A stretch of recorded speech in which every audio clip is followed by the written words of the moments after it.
My name is Amber Brown. We are here from the Palisades School District. I'm presenting alongside my colleagues Jacqueline Williams, Allison Dorward, and Amy Dahl, who will introduce themselves as we move through this presentation.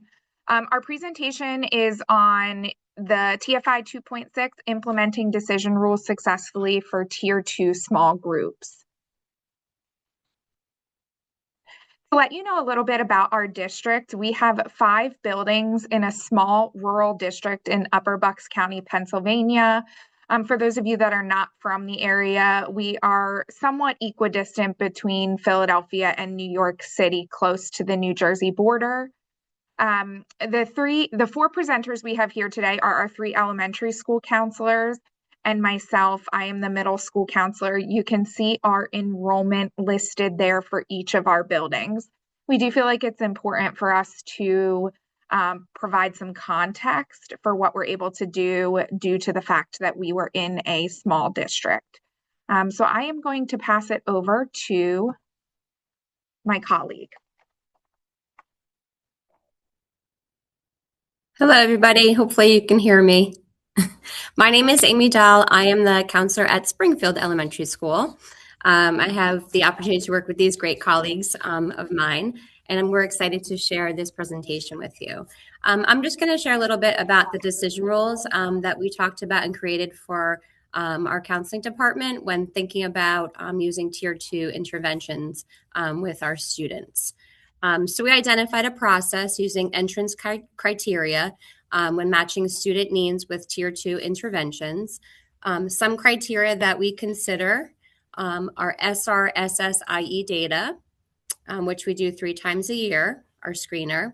We also look at office discipline referrals, academic data, MAP results, and we also consider attendance. So we have a set intervention grid that we will share with you in a few minutes that we often revisit when thinking about our student needs and making sure that we appropriately align them with the interventions. Likewise, we also considered and developed exit criteria. When a student's in intervention, we progress monitor and collect data. We will share with you our data collection sheets that we use with our small groups. For Tier 2, whether it's internalizing needs that we're looking at or externalizing. So throughout the intervention period, we do collect data on these students. And then when the group is about to end, throughout that, we look at our intervention grid and look at the specific exit criteria that you will see in a few minutes that we consider. We also want to make sure that the student needs, the need is culturally fit, and also consider referrals from teachers and also parents as well. When thinking about our Tier 2 curriculums, we weren't using evidence-based curriculums. So with this, our team was able to research numerous evidence-based curriculums, and we were able to identify and select several of them. Again, we will share that list with you in a few minutes, but it's important to use evidence-based curriculums. We find that ensures the programs are validated. It's proven that students would make improvements socially and emotionally using these programs. And we also have a consistent approach when using these evidence-based curriculums.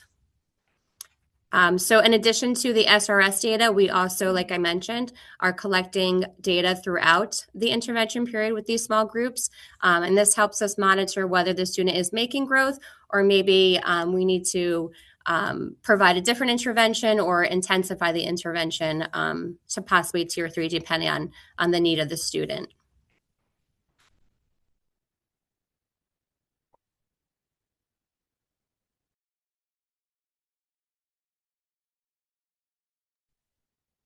Hi, everyone. I'm Allison Dorward, and I'm going to share a little bit with you about our process and the timeline as we moved through really refining some of our Tier 2 processes. So each building had been implementing PBIS for about at least 5 years when we started having conversations about our needs, especially in Tier 2, and how we could refine those processes, and really looking at our area of small group counseling. So in the fall of 2022, we applied for something that was called customized supports through PTAN, and PTAN stands for the Pennsylvania Training and Technical Assistance Network. So we were granted this support and quickly began working with our intermediate unit and PTAN consultants to discuss our strengths, area of growth, and then made a game plan for how we wanted to move forward through this process. In the spring of 2023, we reviewed and selected evidence-based and research-based curriculum. So before that, we were pulling resources just from various different things that we had, old files, putting lessons together, and sort of making groups on our own. And so we really wanted to be able to hone in on those research and evidence-based small group curriculums to really know that we were using something that our students would respond to. So we do have a list of some of the programs and curriculums that we had selected. Another piece of this that was important to us was to get some continuity between our elementary and middle school level. So when you're looking at our list, we have Strong Start and Strong Kids. So they Strong Start starts with K to 2, Strong Kids moves into 3 to 5, and then there's also a middle school component to that. Similarly to COPE and CAT Power, there's the elementary level and then the programming curriculum for middle school students. So we felt that it would be nice to have that continuity between our grade bands. After we looked at our and selected curriculums, we went back to our intervention grid that was mentioned earlier. We had created intervention grids previously through our individual buildings school-wide framework as we built those out, but we wanted to take another look and really just make sure that we felt comfortable with the information that we had. So we do have check in, check out on our intervention grid, as that's something that we do utilize quite often as a tier 2 intervention. But then when we scroll down through the document, we focused in on just the umbrellas of small groups for internalizing behaviors and then small groups for externalizing behaviors. So this is that intervention grid with all the different sources of data that we look at. And then, of course, progress monitoring that we would use, which we talked about further down the line and came back and filled this in, and then our exit criteria. So our next step was to create an intervention flow chart. So as was mentioned before, our universal screener for behavior is the SRSS-IE. And so looking at that, we have sort of those two big umbrella categories of internalizing and externalizing behaviors. And then flowing down from that, we have various needs. And then we began to fill in what interventions we would use to match those needs.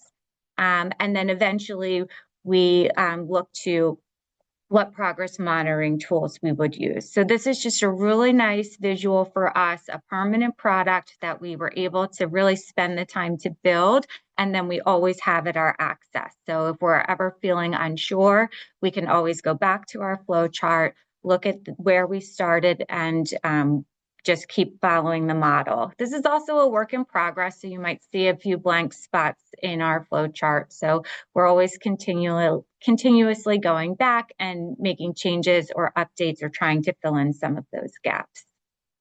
Our last step was to come up with some progress monitoring tools. And this was certainly one of the biggest areas of growth for us. It was probably collectively where we felt the least comfortable, and wanted to really make sure that we could come up with a system that would help us to know that our students were responding to the work that we were doing. So we reviewed some different options for progress monitoring and ended up selecting 2. So we used the iBurst when it comes to internalizing behaviors, and this is something that we hand to our teachers weekly. They can quickly fill out. It's just a small Likert scale. They return to us, and then we're able to collect and graph and review that data. And then for our externalizing behavior, I don't think it's on here, but we connected to each of our schools' behavior matrices. So we used really like a weekly behavior rating tool that we hand to the teachers, and the expectations in there match our school-wide expectations for our individual schools.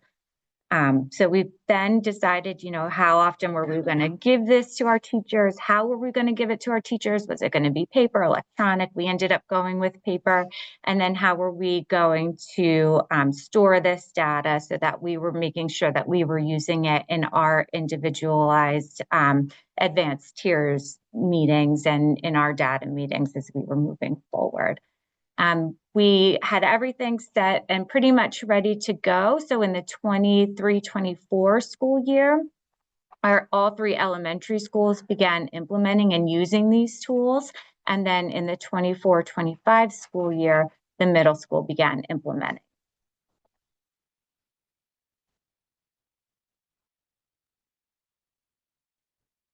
Hi everyone, my name is Jacqueline Williams. I am another one of the elementary school counselors here at Palisades. I work at Durham Nockamixon Elementary School. I'm going to talk to you guys a little bit about the impact of all of this within our building. So this whole process and implementing all of these tools has really helped us streamline our referrals into Tier 2 interventions, and it has really allowed us to connect interventions that meet the students' needs, because we have more options now rather than beforehand. A lot of our 2-tier students we were putting into check-in, check-out, which was great for some students, but didn't meet the needs of all students. So this has really allowed us to have more discussions about what options are going to align best with what the students need. And additionally, it's giving us more data to support our interventions.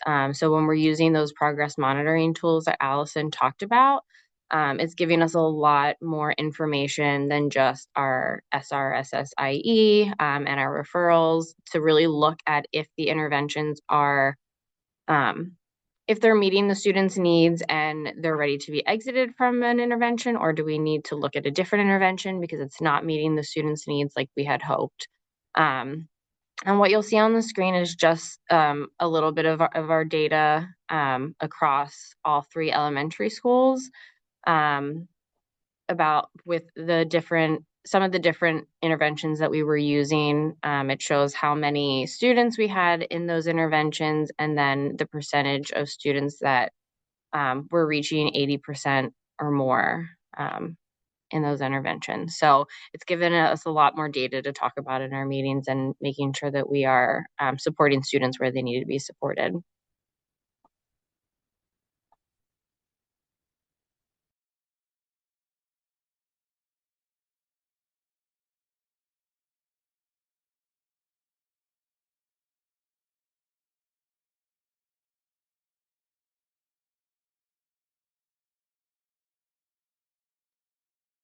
Hi, everyone. Sorry for the slight delay. I am the controller of the PowerPoint, and I had to switch between several screens there.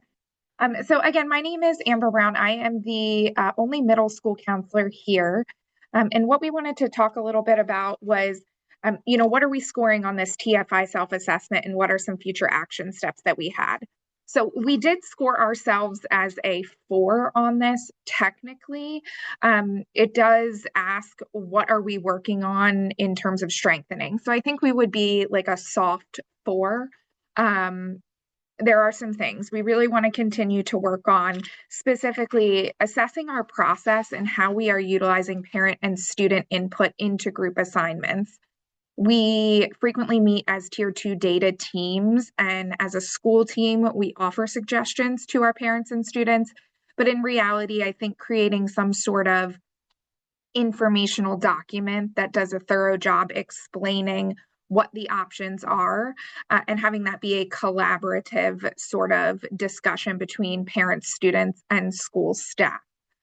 We also wanted to think a little bit more about considering cultural fit in this process, and working alongside our families to determine what would be best for our kids based on their cultural needs. The first bullet point listed is the strengthening progress monitoring tools based on the presentation of the student need. So as we know, we might have a group, and let's say we have 5 students in an anxiety group. each of those 5 students' anxiety is going to be presenting in a different way. So when we're thinking about a progress monitoring measure of whether or not our students are showing success within the group, what we've found over the last 2 to 3 years is that the measures that we have, the IBRST, they don't always specifically capture the data that we're looking for based on the presenting need of each individual student. So that is still a work in progress. We have many students. I specifically have in an anxiety group this fall that look very different than one another, and they are actually both scoring near perfect on their progress monitoring tool. So it's one of those things where we have, the subjective data and feedback from teachers, but in terms of a firm data collection process, I'm not sure that we're capturing the data from that group that represents both of those students' needs and growth in the best way possible. So that is something that we're still working on doing in terms of bettering our process and our progress monitoring.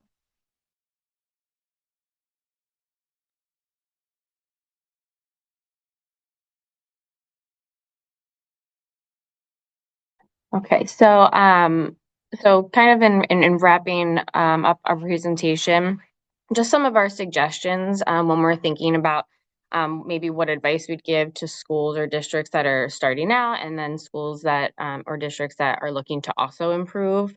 In terms of starting out, one thing that we talked about a lot in our department is determining what our needs were.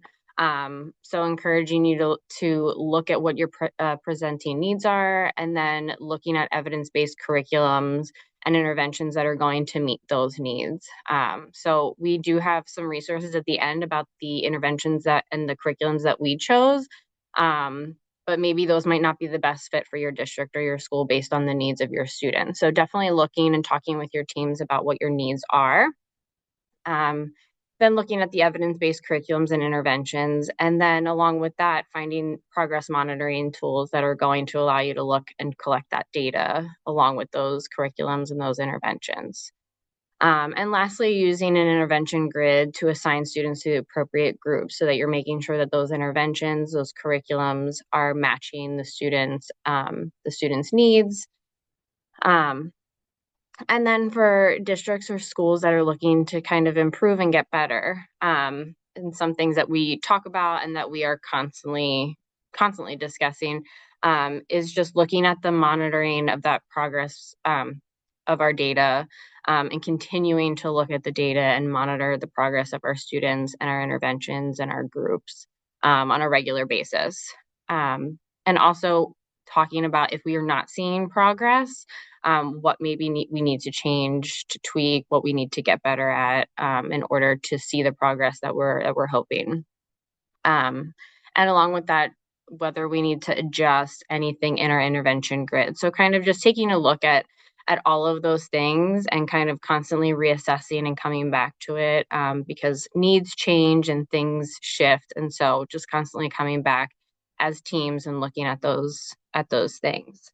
And then we did have an example of one way that we continue are looking to get better at things. So I'm going to let Amber jump in because this is actually some data from our middle school.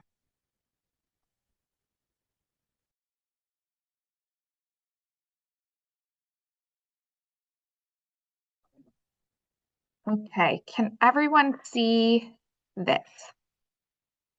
Okay, so the reason that I have different executive functioning data, we did have a curriculum change this year. So one way that we've continued to grow at the middle school is to determine different types of measures for groups like this.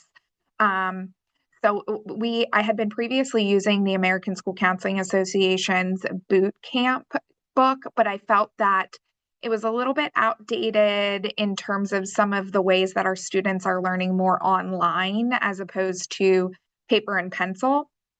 Great curriculum, still really enjoyed it, but this year we were able to get access to the SMARTS EF curriculum. We were licensed for 1 year. I did put the link for that in here. Um, the thing that I really struggle with when it comes to this particular group that I run is that it is a self-reported measure that we have students do, and I'm using planning, time management, task initiation, organization, and so on, as you can see there. I am reviewing grades as well. And in reality, you can see our data is generally good. We did have one student not progress. I think my guess is that this student did not necessarily understand the pre-data collection, but the remaining 5 students in the group did show progression in here. But this is just a way that we changed curriculums and we changed progress monitoring measures for a group, and we're still continuing to kind of assess and reassess whether or not we feel like that is working for us at the middle school.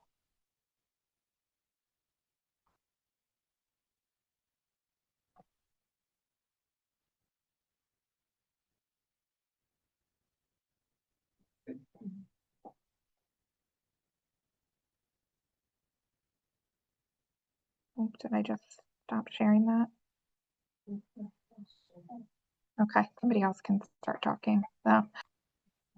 And so the last thing that we just wanted to share with you guys that will pop up on the screen in a moment is we just wanted to share some of the resources that we've talked about and in order to, kind of support everything we've talked about and kind of takeaways that if you think that they might work for your district or your building, that way, we've always appreciated things that when we see something that we think might work really well in our district or our schools, it's helpful to kind of look at what other schools are doing and see if we can tweak it for our building. So hopefully, if you scan that, it should take you to a folder that has a whole bunch of these resources for you to kind of see if they would fit anywhere into your program and if they can be of use to you guys. So that's kind of the end of our presentation today. So we can leave this screen up so that if anybody wants to scan it, you can go ahead. And then if anybody has any questions for us, we are happy to answer them.